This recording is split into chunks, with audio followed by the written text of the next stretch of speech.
Today we're going to talk about some things related to fat loss and that are powerful for fat loss that I'm guessing most of you have never heard about before. Most people struggle to lose weight generally, but most people especially struggle to lose body fat, or what we call adipose tissue. We're going to talk about all sorts of aspects of fat loss that are governed by your nervous system. And this is, I think, an important gap that's missing in the discussion about fat loss. Remember, your nervous system, which includes your brain and your spinal cord and all the connections that they make with the organs of the body, governs everything. If you ingest about as many calories as you burn, you maintain weight, typically. And if you ingest fewer calories than you burn, typically you'll lose weight. That's the kind of rule of fat loss. Calories in versus calories out, meaning how many calories you ingest versus how many calories you burn, is the fundamental and most important formula in this business of fat loss and weight management in general. If you ingest fewer calories than you burn, that you will lose weight, and that a significant portion of that will come from body fat. But the calories burned portion is strongly influenced by a number of things that you can control that can greatly accelerate or increase the amount of adipose tissue, or the proportion of adipose tissue that you burn in response to exercise and food. We're going to break down that process into two important steps. And if you can understand those two important steps, then the rest of the tools will be very straightforward to understand and manage. However, there are a couple items that you should make sure you're getting correctly. And if you're not perfect about these, don't worry about it. Most people are not perfect about them. I'm certainly not perfect about them. But we should all be striving to get quality and sufficient sleep. Get your sleep right. Get your light exposure right. Avoid bright light in your eyes at times you want to be asleep, and get bright light in your eyes at times you want to be awake.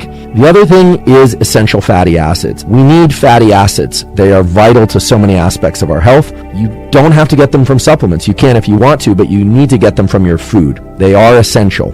The key thing is to get the levels of EPA that you ingest above 1,000 milligrams per day. So that doesn't mean just taking 1,000 milligrams or more of, say, fish oil or krill oil or whatever your preferred source is. It means getting above 1,000 milligrams of EPA. But the research in the literature shows that you want to get above 1,000 milligrams of EPA per day, because that's when you can best support your metabolism and position yourself for good fat loss.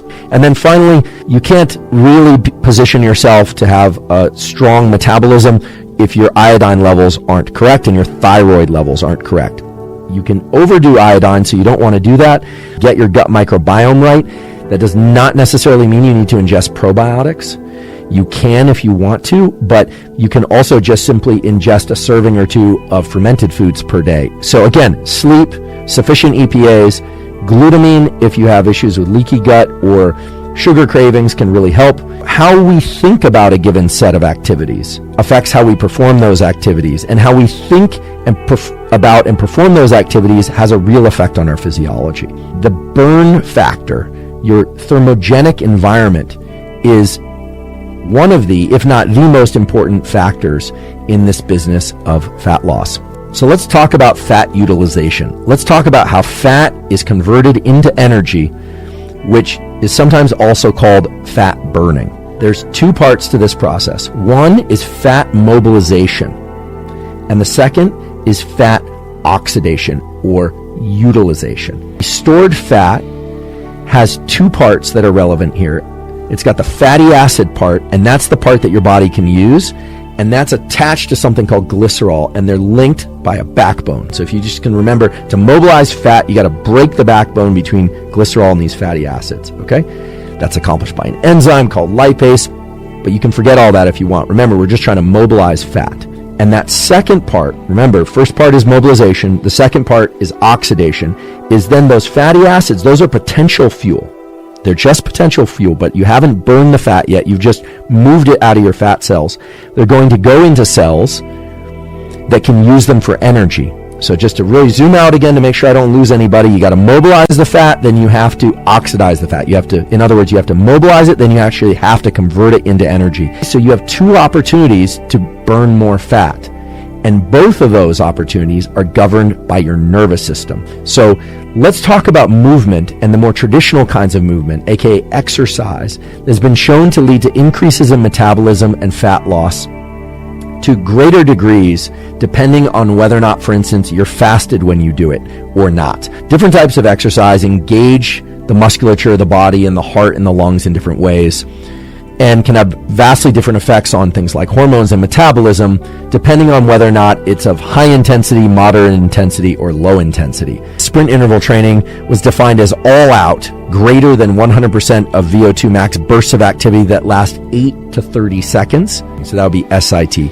HIIT, HIIT, is defined as submaximal, so 80 to 100% of VO2 max bursts of activity that last 60 to 240 seconds. Moderate intensity continuous training is steady state cardio, sometimes called zone 2 cardio these days on the internet, which is performed continuously for 20 to 60 minutes at moderate intensity of 40 to 60% of VO2 max. However, the types of exercise, whether or not it was medium intensity or high intensity or low intensity, is all over the map for these studies, so it's very hard to target an ideal protocol. If you want to burn more body fat, exercise intensely for 20 to 60 minutes. The higher the intensity, obviously, the shorter that bout is going to be, and then move over into zone 2 cardio. High intensity burns more glycogen during the activity, more body fat afterwards. Moderate to low intensity burns more, percentage-wise, more body fat is oxidized than glycogen during the actual exercise. Afterward, it's more glycogen. Moderate and high intensity training followed by low intensity training, or even just followed by going back into life, is going to be the best way to continue to burn body fat because of the ways that it increases basal metabolic rate. So, train moderately to intensely, to very high intensity, and then moderate to low intensity. Or train moderate to high intensity and then go about life. So now I want to turn our attention to compounds that increase epinephrine and adrenaline, as well as compounds that work outside the adrenaline epinephrine pathway to increase the rates of fat loss. There are things that people can ingest that will allow them to oxidize more fat.